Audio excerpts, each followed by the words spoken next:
Assalamualaikum warahmatullahi wabarakatuh.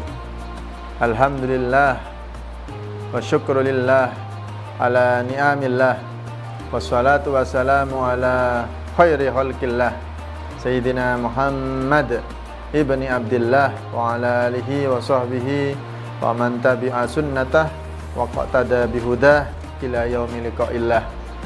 Para alim ulama dan wabil khusus seluruh para sahabat edukasi, bertemu kembali dengan kami dalam satu acara yaitu tausiah di bulan Ramadan 1447 Hijriah, yang mana pada kesempatan kali ini kita akan membahas tentang waktu-waktu yang diharamkan untuk sholat sunnah. Jadi perlu diketahui bahwasanya setiap waktu itu tidak bisa digunakan untuk sholat. Ada beberapa waktu yang bahkan diharamkan untuk sholat sunnah. Tapi perlu digarisbawahi, sholat sunnah apa? Yaitu sholat sunnah yang tidak didahului sebab. Sholat sunnah yang tidak didahului sebab dan sholat sunnah yang tidak diatur kapan waktunya. Maka sholat sunnah di sini contohnya adalah sholat sunnah mutlak atau sholat istikharah. Yang mana sholat istikharah itu sebabnya di belakang, sebabnya adalah belakang sholat istikharah tadi, apa? Mendapat petunjuk tadi.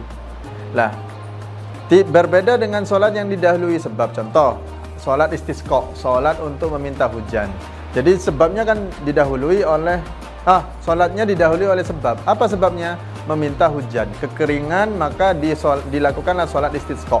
Maka sholat istisqa dalam 5 waktu ini diperbolehkan. Karena kenapa? Dilakukan karena didahului oleh sebabnya.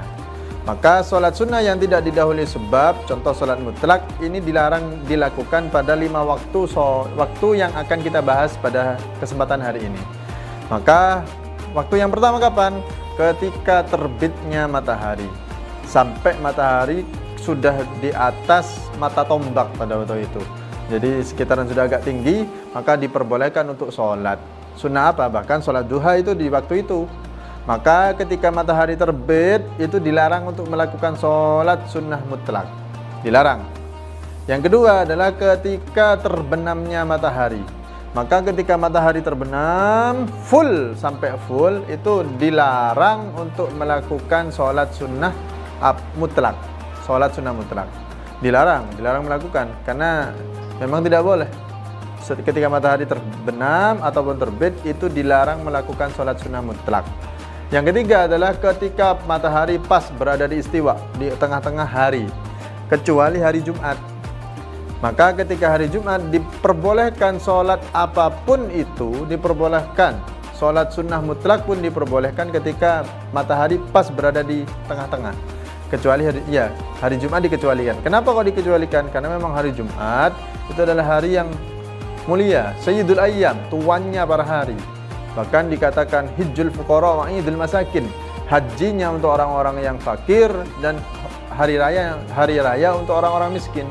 Itu hari raya. Saking mulianya hari Jumat. Maka hari Jumat diperbolehkan sholat sunnah mutlak meskipun matahari sudah berada di istiwa, pas di tengah-tengah hari. Itu yang ketiga. Yang keempat kapan? Ketika setelah sholat subuh. Maka setelah sholat subuh dilarang melakukan sholat sunnah mutlak atau sholat sunnah yang tidak didahului oleh sebab. Makanya ketika sholat subuh selesai, tidak ada sholat ba'diyah, tidak ada ba'diyah subuh itu. Maka ketika seseorang itu sholat ba'diyah subuh, saking semangatnya beribadah, tapi dia sholat ba'diyah subuh, ini malah bukan kelihatan tidak ada ilmunya. Tidak ada ilmu, karena memang ibadah, apapun ibadahnya itu pasti membutuhkan ilmu dalam melakukan ibadah tersebut. Yang kelima, Yang keempat itu adalah ketika setelah sholat subuh sampai terbitnya matahari, seperti itu. Jadi dilarang melakukan sholat sunnah mutlak ketika setelah sholat subuh sampai terbitnya matahari. Yang terakhir kapan? Ketika setelah sholat asar. Ketika sholat asar telah dilaksanakan, maka dilarang untuk melakukan sholat sunnah mutlak atau sholat sunnah yang didahului oleh sebab, seperti itu. Maka sholat setelah asar itu dilarang melakukan sholat sunnah mutlak sampai terbenamnya matahari. Maka 5 waktu ini kita hendaklah mengetahui bahwasanya dalam 5 waktu ini tidak diperbolehkan sholat sunnah mutlak atau sholat sunnah yang tidak didahului sebabnya. Kalau kodok, nah kodok, khusus kodok itu kan didahului sebab. Karena apa? Contoh, ada seseorang remaja yang namanya Tito. Tito ini tidak sholat subuh, kesiangan, tidurnya malam jam 3 habis sahur, ternyata tidak sholat subuh, kesiangan, lalai Tito ini. Maka akhirnya apa yang terjadi? Maka ternyata Tito berniat baik untuk mengkodok sholatnya.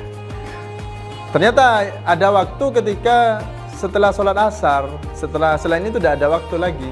Maka diperbolehkan Tito tadi ini, anak muda yang lalai tadi, Tito ini diperbolehkan untuk sholat kodok ketika setelah sholat asar. Karena kodok didahului oleh sebab. Apa sebabnya? Tidak sholat subuh tadi. Seperti itu.